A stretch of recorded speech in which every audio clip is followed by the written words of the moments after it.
Bihar state practice set number 8 question with solution. काला रंग प्रतीक है। विभिन्न रंग विभिन्न संवेग व भावनाओं के प्रतीक होते हैं। काला रंग दुख का प्रतीक है, हरा रंग प्रसन्नता का प्रतीक है तथा पीला रंग जिंदा दिली का प्रतीक है। एक का हो जाएगा सी। निम्नलिखित गर्म रंग होते हैं। ऊष्मा या गर्म रंगों की श्रेणी में पीला, नारंगी, लाल रंग आते हैं। अन्य वे सभी रंग जो इन रंगों के मेल से बने हो अथवा जिनमें पीला, नारंगी और लाल रंग अधिक मात्रा में उष्ण रंग कहलाते हैं। रंग में उष्णता का गुण सूर्य के प्रकाश तथा अग्नि से संबंधित होने के कारण गर्मी का आभास कराता है। 2 का हो जाएगा ए, पीला और नारंगी। गृह सज्जा का विभिन्न अंग कौन सा नहीं है? फर्श पर अल्पना बनाना, दीपावली या शादी विवाह के समय झाड़ियाँ, रंग बिरंगे कागजों एवं फूल पत्ती से घर को सजाना, घर को साफ सुथरा रखना, सभी सामानों को झाड़ पोंछ कर निश्चित उचित स्थान पर रखना गृह सज्जा के विभिन्न अंग हैं। जबकि घरों तथा कमरों में भेड़ एवं बकरियां रखने से गंदगी फैलती है तथा उसकी सज्जा खराब होती है। तो 3 का हो जाएगा सी। क्वेश्चन नंबर 4, आंतरिक सज्जा का मूलभूत सिद्धांत है। आंतरिक सज्जा का मूलभूत सिद्धांत अनुरूपता तथा अनुपात, संतुलन, लय एवं बल है। अनुरूपता रेखा, रूप, आकार, विचार, बनावट अथवा रंग इत्यादि में एक समानता या एक रूपता का भाव उत्पन्न करना ही अनुरूपता कहलाता है। अनुपात कला का एक महत्वपूर्ण सिद्धांत है जिसे संबंधों का नियम, लॉ ऑफ रिलेशनशिप भी कहते हैं, क्योंकि यह कला के तत्वों से संबंधित होते हैं। कला का आशय किसी व्यक्ति की उचित माप एवं आकार से होता है। संतुलन, एस्टेला सुंदर, राज के अनुसार स्थिरता व बल का समान वितरण है। यह विश्राम तथा शांति देता है। यह रंगों एवं आकृतियों के जैसे संयोजन द्वारा किया जाता है जिसमें केंद्र के दोनों ओर समान आकर्षण हो। लय आँखों को गति प्रदान करती है जो कि कला के तत्वों की नियमित वृद्धि अथवा माप को चिन्हित करती है।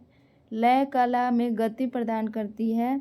बल केंद्र में सबसे सुंदर वस्तु रखकर उसके सामने और आसपास कुछ अन्य वस्तुएं रखी जाती है जिससे केंद्र में रखी जाने वाली वस्तु की महत्ता इस बात को प्रदर्शित कर सके कि सज्जा का मुख्य बिंदु क्या है, और यही प्रदर्शन दबाव या बल कहलाता है। तो 4 का डी हो जाएगा। रंग उपयुक्त सभी हो जाएगा। ठीक है। 5 में है आंतरिक सज्जा का मूलभूत सिद्धांत क्या है? तो ये हो जाएगा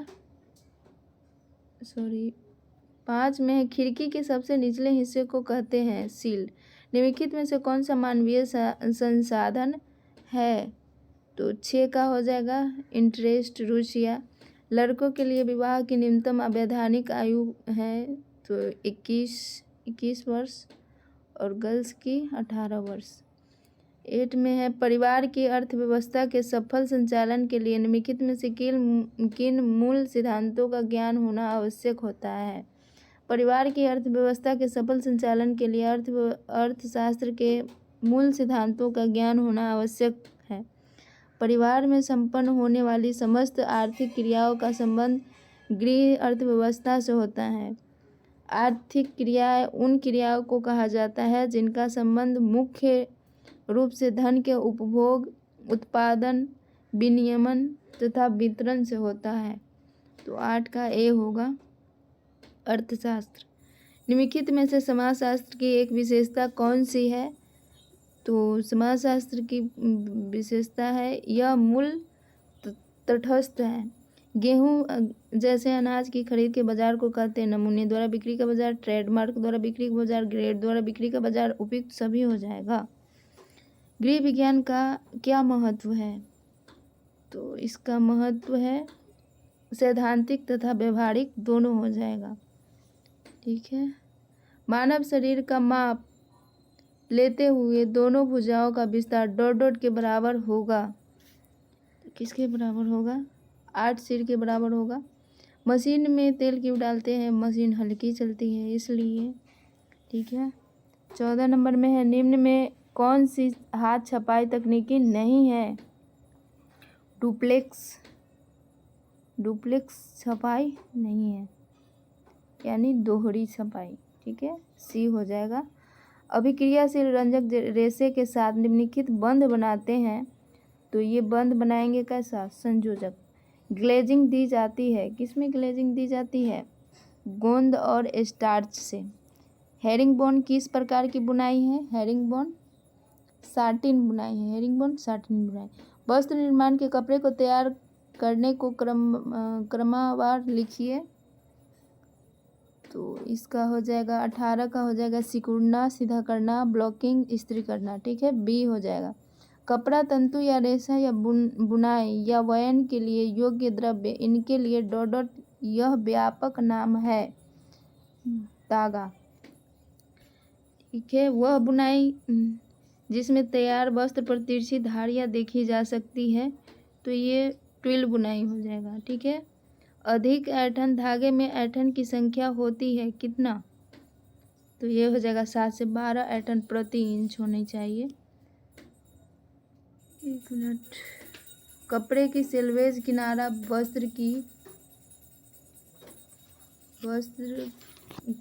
कपड़े की सेल्वेज किनारा वस्त्र की, तो ये वस्त्र की क्या होगी? लंबाई के साथ सम रेखा में चलना चाहिए। महिला एवं पुरुष परिधान में वेस्टिंग संचालन के लिए परिधान उद्योग में आमतौर पर निम्नलिखित में से कौन से टाके का वर्ग प्रयोग में लाया जाता है? कौन से टाके का प्रयोग लाया जाता है? तो ये हो जाएगा वर्ग 100। तंतुओं की आपस में जुड़ने की विशेषता कहलाती है परस्पर सटने की क्षमता। वस्त्रों की दी जाने वाली फंक्शनल परिसज्जा है। फंक्शनल परिसज्जा में हो जाएगा आपका सिकुड़न अवरोधक एवं फ्लेम प्रूफिंग। पॉलिएस्टर कपड़े की पॉलीमराइजेशन की डिग्री निम्नलिखित के बीच होती है। 26 का हो जाएगा 115 से 140। ठीक है। निम्न में किस तंतु में पानी सोखने की क्षमता का अभाव होता है? तो नायलॉन में, जबकि सिल्क, ऊन, सूती ये सब में अवशोषण होता है और नायलॉन में नहीं होता है। ठीक है। सबसे अधिक मजबूत रेशा कौन सा है? नायलॉन। अंडे से कीड़ा बनने तक की अवस्था का कौन सा क्रम सही है? अंडा, लार्वा, प्यूपा, कीड़ा। क्या है? अंडा, लार्वा, प्यूपा, कीड़ा हो जाएगा 29 का डी। अत्यधिक हल्का रेशा में आएगा आपका रेशम। कौन सा जानवर ऊन प्राप्ति का स्रोत नहीं है? तो ये हिरन नहीं है। आर्द्र ताप वह दबाव में ऊनी तंतु सिकुड़ जाते हैं और आपस में जुड़ जाते हैं, इसे कहा जाता है, क्या कहा जाता है? इसे फ्लैटिंग कहा जाता है। 33 कपास के रेशे की लंबाई, तो 2.5 से 2 हो जाएगा। सी 33 का सी हो जाएगा। कपास को साफ करने की विधि को क्या कहते हैं? तो 34 का हो जाएगा गिनिंग कहा जाता है। ठीक है। सूती कपड़ों की सिकुड़न निम्न प्रक्रिया क्रम से होती है, सेंट्रोफाइजेशन। उसके बाद लंबे तंतु को क्या कहते हैं? लंबे तंतु को क्या कहते हैं? देखिए 36 का आपका हो जाएगा, एक मिनट, सूती की सिकुड़न सेंट्रोफाइजेशन। 35 का सी। ठीक है। सीसल कौन सा रेशा है? तो ये पत्ती वाला रेशा हो जाएगा 36 का डी। लंबे तंतु को क्या कहते हैं? तो इसे क्या कहेंगे? Filament fibre. ठीक है। लंबे तंतु को फिलामेंट फाइबर कहते हैं। वे अविरल लंबाई के होते हैं। प्राकृतिक रेशे में सिल्क फिलामेंट रेशा होता है जिसकी लंबाई 1200 से 4200 सेंटीमीटर होती है। कृत्रिम रेशों को फिलामेंट या स्टेपल किसी भी रूप में तैयार किया जाता है। तो 37 का सी हो जाएगा। अनानास पौधे के किस अंग को कपड़े बनाने की प्रक्रिया में इस्तेमाल करते हैं? पत्ता। कॉटन पॉलीमर में सबसे महत्वपूर्ण रासायनिक ग्रुप है। 39 का हो जाएगा हाइड्रोक्सिल ग्रुप। निम्न में वह कौन सा एक्ट्रोमोफिलिक जीव है जो 20 डिग्री सेल्सियस प्लस से 10 डिग्री सेल्सियस तक के ठंडे तापमान में बढ़ता है। तो ये हो जाएगा थर्मोफिलिक। ओके। 40 का डी, भोज्य पदार्थ में मिलावट से होता है, क्या हो जाएगा? कुपोषण होगा। 41 का बी, केक बनाने में कौन से फुलाने वाला तत्व? तो NaHCO3। 42 का ए, यह जेली का सामान्य हिस्सा नहीं है, कौन सा नहीं होगा? तो फल का गुर्दा नहीं होगा। ठीक है, बाकी पैक्टिन, आम, शर्करा ये सब होगा। ठीक है। बेजिंग प्रक्रिया में खाना पकाने की 2 विधियां अपनाई जाती है, निम्नलिखित तालिका में से सही विकल्प पर निशान लगाइए। 44 का आपका हो जाएगा, 44 का सी है, रोस्टिंग व फ्राइंग। बेजिंग प्रक्रिया में खाना पकाने की 2 विधियां अपनाई जाती, निम्नलिखित तालिका से सही निशान हो जाएगा रोस्टिंग व फ्राइंग। 44 का सी। ओके। 45 में डोडट का उपयोग ब्रेड बनाने में किया जाता है, किसका? खमीर का। ठीक है। इसके बाद है खाना पकाने की उस विधि का नाम बताइए जिसमें गर्मी का स्रोत पकाने की सतह के नीचे प्रयुक्त होता है। तो 46 का आपका हो जाएगा बी, ग्रिलिंग। मिर्ची पाउडर में पाया जाने वाला मिलावटी तत्व ईंट का पाउडर हो जाएगा। 47 का डी, मूंगफली को खराब करने वाला तत्व है अल्फा टॉक्सिन, सी। 48 का सी, खाद्य पदार्थों को बोतलबंद, डिब्बाबंद और पैकेजिंग करने से उस खाद्य पदार्थ को बिगाड़ने वाले किस घटक को बहुत कम कर दिया जाता है? 49 का हो जाएगा सी, वायु की उपलब्धता हो जाएगी। खाद्य पदार्थ 2 कारणों से खराब हो जाते हैं, आंतरिक कारण, बाह्य कारण। अत्यंत सूक्ष्म जीव एवं अणुजीव वायुमंडल के समस्त वातावरण में मौजूद रहते हैं, जो खाद्य पदार्थ में पहुंचकर उसे विषाक्त कर देते हैं।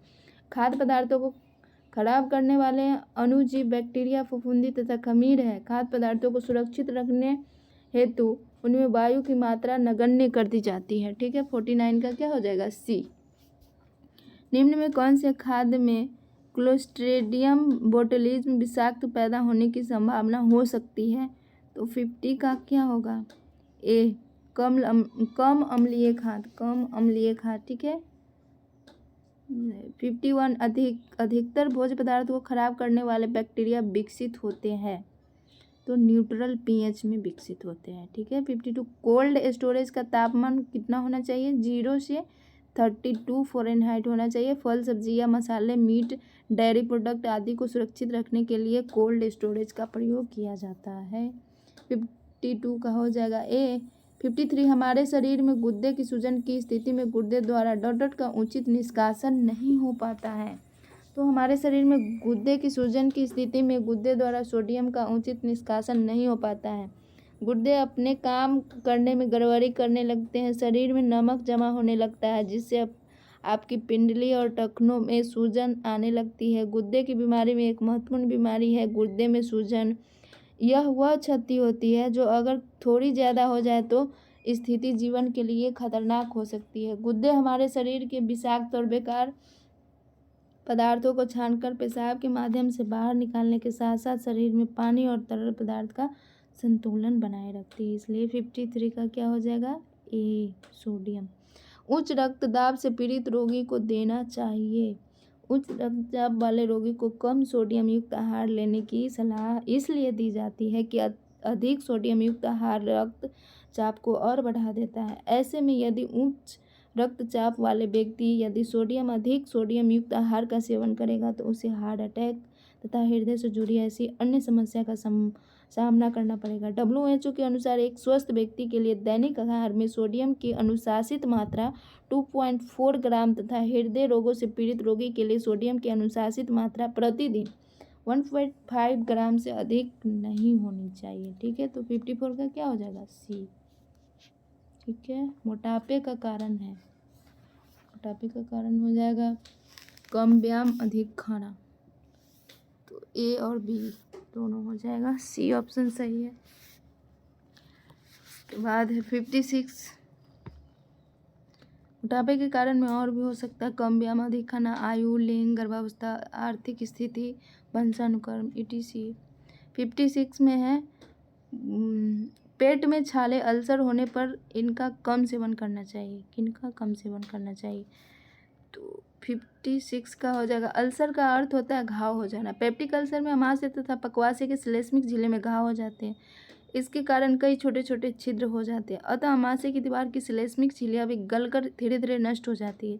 इसलिए पेट में छाले होने पर मिर्च मसाले और रेशेदार भोजन का कम सेवन करना चाहिए। 56 का सी हो जाएगा। उसके बाद 1 मिनट 57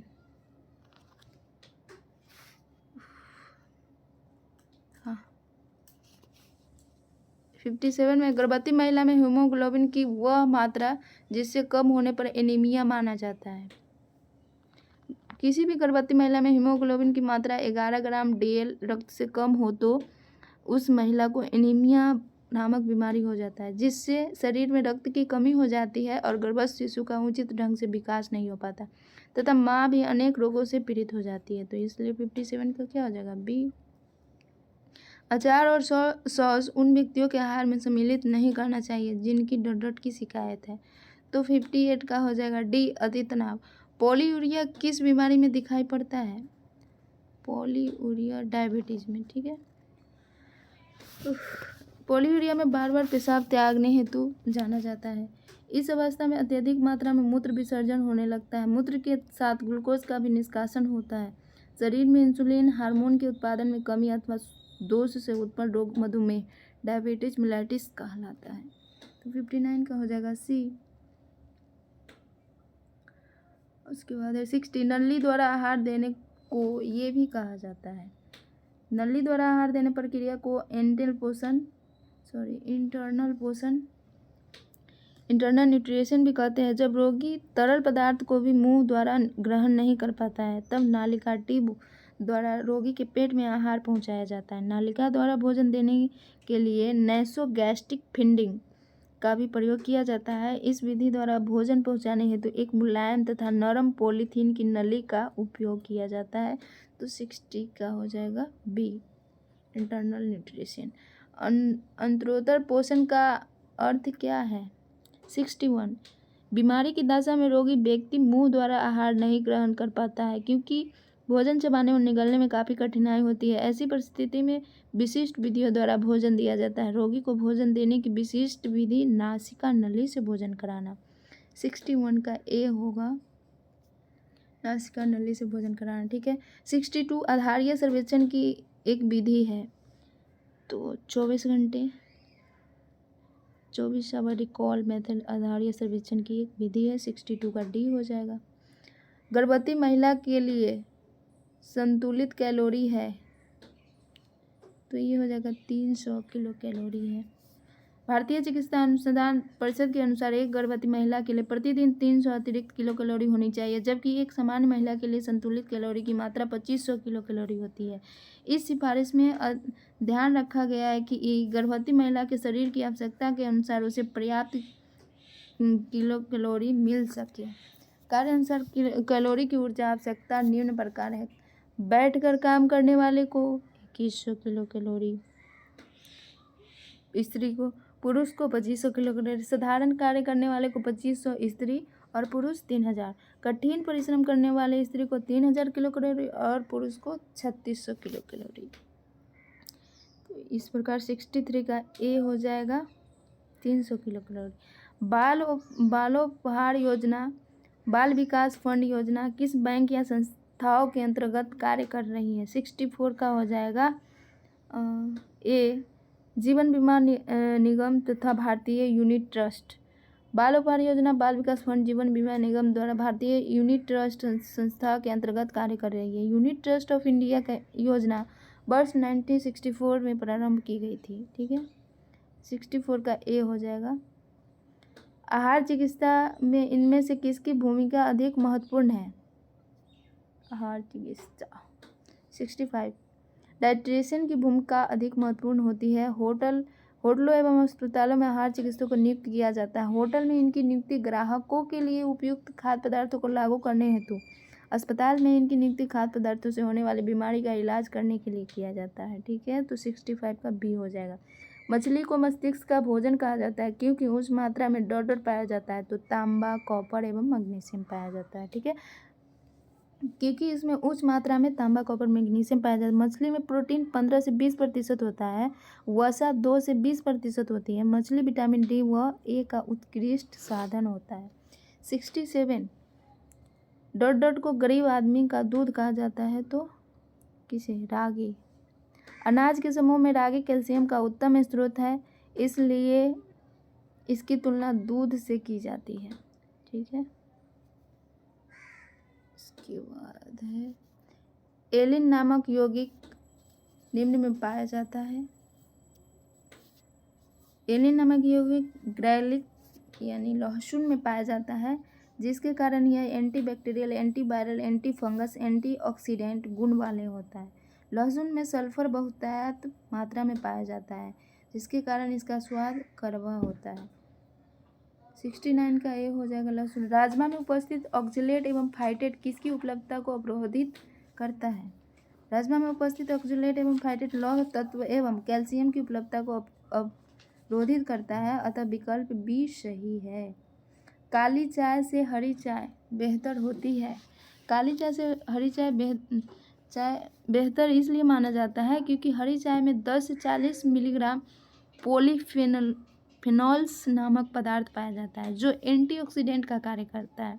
ब्लैक टी और ग्रीन टी दोनों ही कैमेलिया सिनेसिस नाम के पेड़ की पत्तियों से बनाई जाती है, लेकिन काली और हरी चाय में मुख्य अंतर यह है कि काली चाय फर्मेंटेशन से बनाई जाती है, जबकि हरी चाय को इस प्रोसेस से नहीं गुजरना पड़ता है।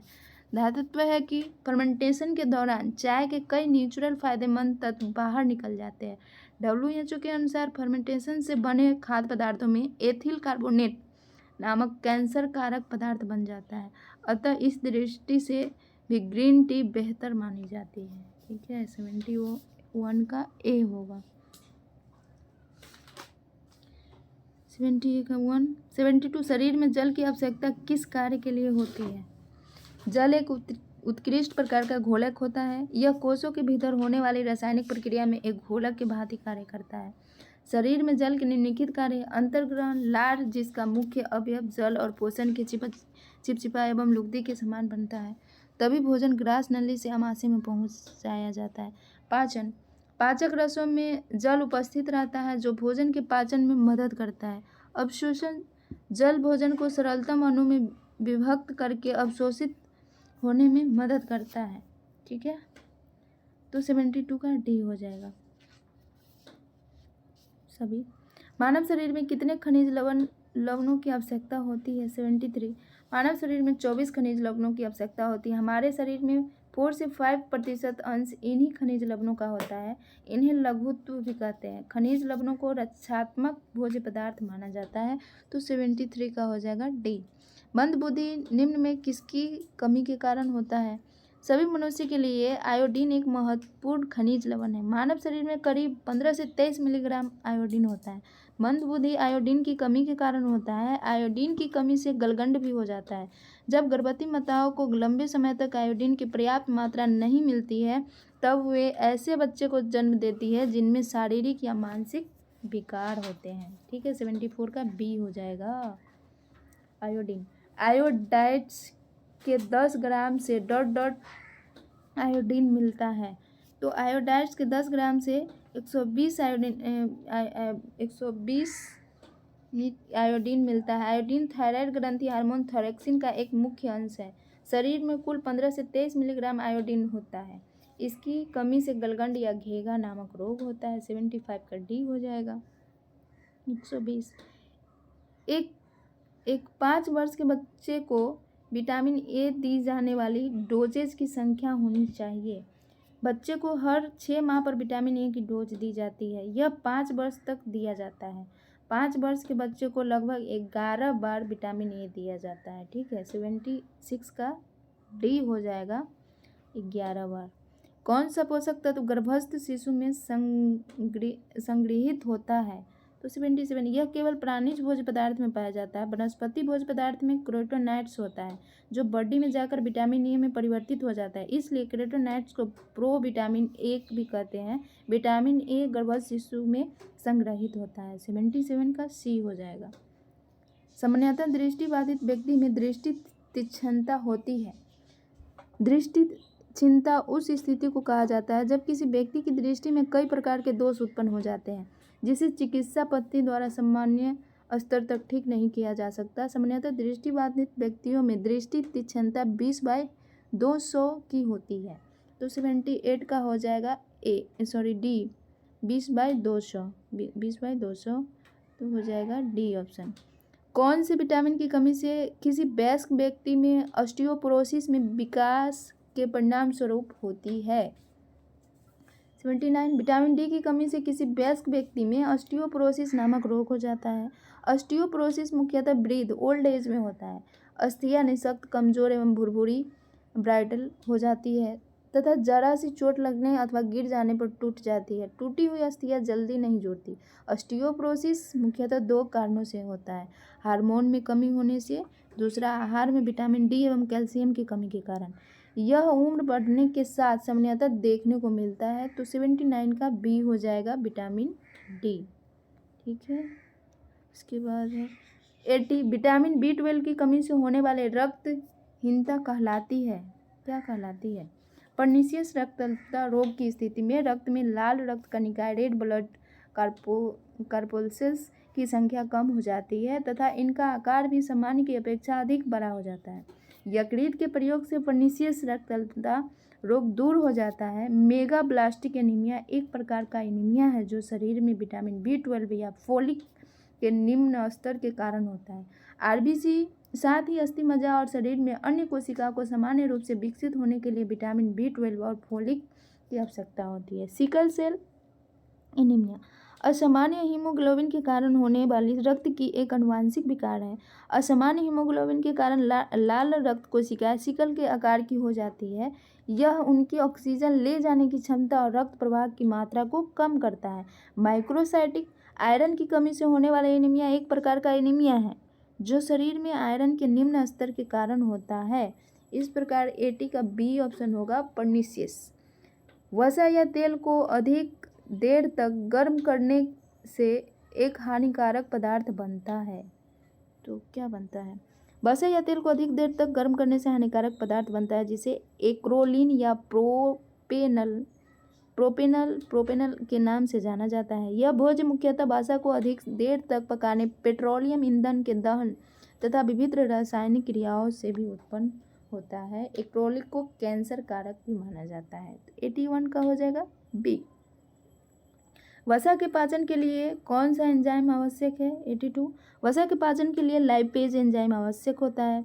यह मुख में वसा का पाचन लिवियन लाइपेज के रूप में, आमाशय में गैस्ट्रिक लाइपेज के रूप में तथा आंत में अग्नाशयी लाइपेज के रूप में। तो ट्राइग्लिसराइड लाइपेज, बसीय अम्ल ग्लिसरॉल इस प्रकार। 82 का हो जाएगा बी लाइपेज। ठीक है। 83 butylated hydroxy anisole. 83 butylated hydroxy anisole BHA antioxidant है जिसमें 2 आइसोमेरिक कार्बनिक यौगिक का मिश्रण होता है। 2 टर्ट ब्यूटाइल 4 हाइड्रोक्सीनियोल और 3 टर्ट ब्यूटाइल 4 हाइड्रोक्सीनियोल। यह 4th मेथा कैल्सिफिनॉल और आइसोब्यूटिलीन में तैयार किया जाता है। 1947 के बाद से BHA को इसके एंटीऑक्सीडेंट गुणों की वजह से वसा युक्त खाद्य पदार्थों में जोड़ा गया क्योंकि यह भोजन को खराब होने से रोकता है। 83 का सी हो जाएगा एंटीऑक्सीडेंट। दालों में किस अमीनो अम्ल का अभाव होता है? दालों में 84 का मिथियोनिन मानव शरीर में पाया जाने वाला एक आवश्यक अमीनो एसिड है। यह नए रक्त वाहिनियों के निर्माण के लिए आवश्यक है। यह अनाज में समान स्तर पर उपस्थित होते हैं जबकि दलहनी फसलों में इसकी नगण्य मात्रा या अभाव पाया जाता है। मिथियोनिन 84 का हो जाएगा बी। सुगंधित अमीनो अम्ल है 85 अमीनो एसिड प्रोटीन जल का अपघटन के बाद वह अपनी सबसे सरलता इकाई अमीनो अम्ल में टूट जाता है। एमिनो एसिड प्रोटीन की लघुत्तम इकाई है। टायरोसिन एक प्रकार का सुगंधित एमिनो एसिड है। एमिनो एसिड का सूत्र है NH2 उसके बाद एमिनो एसिड का सूत्र RCHNH2COOH। 86 डॉट डॉट की कमी से वृद्धि में अवरोध एवं ग्लूकोज वसा तथा प्रोटीन के चयापचय में बाधा उत्पन्न होती है। तो 86 क्रोमियम अत्यंत सूक्ष्म मात्रा में पशुओं एवं मानव के ऊतकों में पाया जाता है। अभी हाल के हुए शोधों से ज्ञात हुआ है कि क्रोमियम इंसुलिन हार्मोन के क्रिया को तीव्र करता है। क्रोमियम कार्बोज वसा एवं प्रोटीन के उपापचय में महत्वपूर्ण भूमिका निभाता है। यह प्रत्येक कोशिका तक ग्लूकोज पहुंचाने का काम करता है। क्रोमियम की कमी से वृद्धि में अवरोध एवं ग्लूकोज वसा तथा प्रोटीन के चयापचय में बाधा उत्पन्न होती है। 86 का हो जाएगा ए क्रोमियम। न्यूक्लिक अम्ल न्यूक्लियोटाइड के डॉट डॉट है। 87 तो बहुलक है 87 का सी हो जाएगा। साइटोप्लाज्मा में उपस्थित प्रोटीन के अणुओं को कहते हैं 88 साइटोप्लाज्मा में उपस्थित प्रोटीन के अणु को अमीनो अम्ल कहते हैं। कोशिका में कोशिका झिल्ली के अंदर केंद्रक को छोड़कर संपूर्ण पदार्थ को कोशिका द्रव कहते हैं। यह सभी कोशिकाओं में पाया जाता है तथा कोशिका झिल्ली के अंदर तथा केंद्र झिल्ली के बाहर रहता है।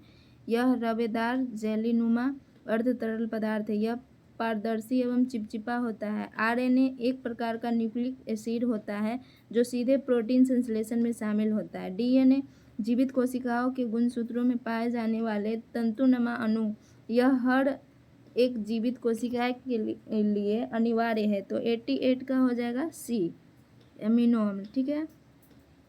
1 ग्राम कार्बोहाइड्रेट से पाई जाने वाली ऊर्जा है 89।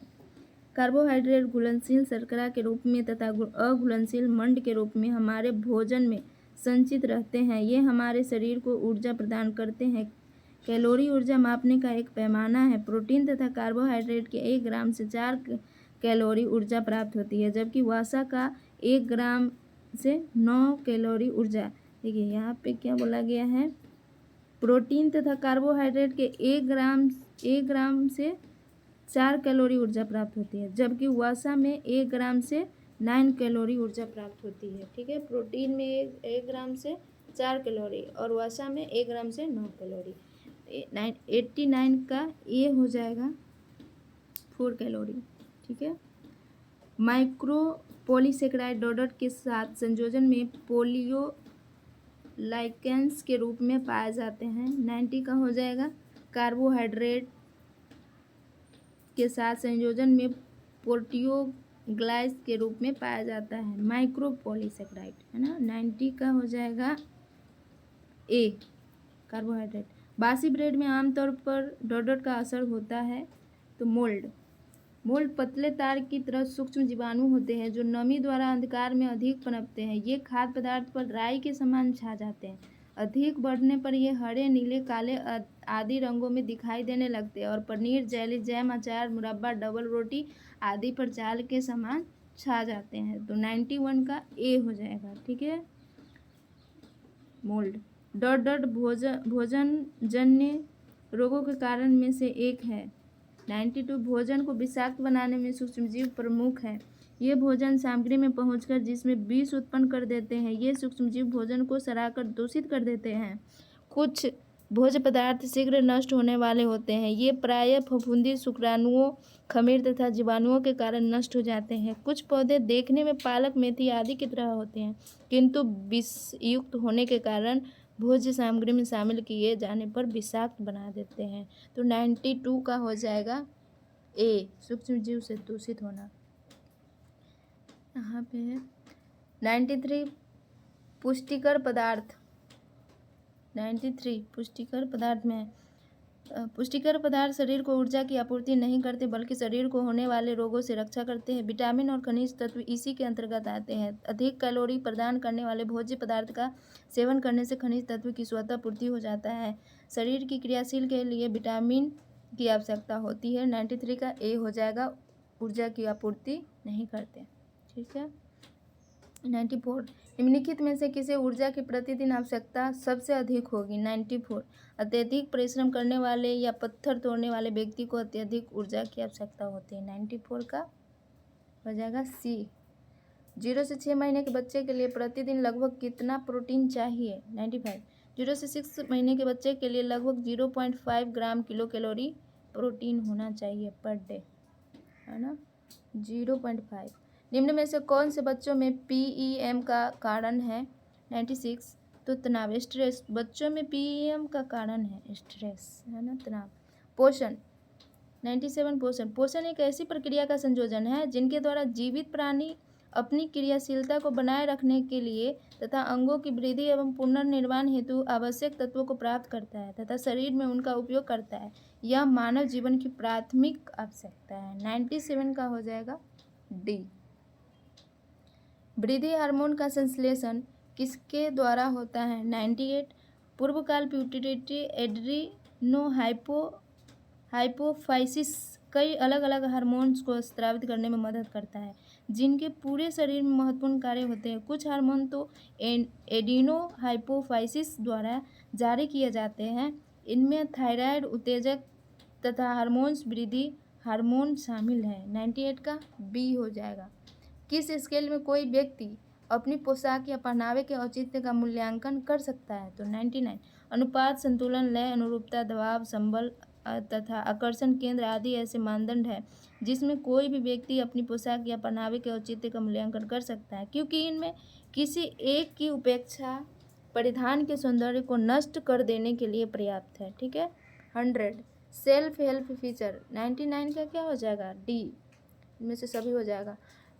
100 आज का लास्ट क्वेश्चन है। सेल्फ हेल्प फीचर में आते हैं इलास्टिक एवं चुटपुट का प्रयोग कपड़ों में किया जाता है जिसकी सहायता से कपड़ों को बांधने या पहनने में आसानी होती है। ये सेल्फ हेल्प फीचर में आते हैं। इस प्रकार प्रैक्टिस सेट नंबर 8 कंप्लीट हुआ। Okay bye, thank you so much.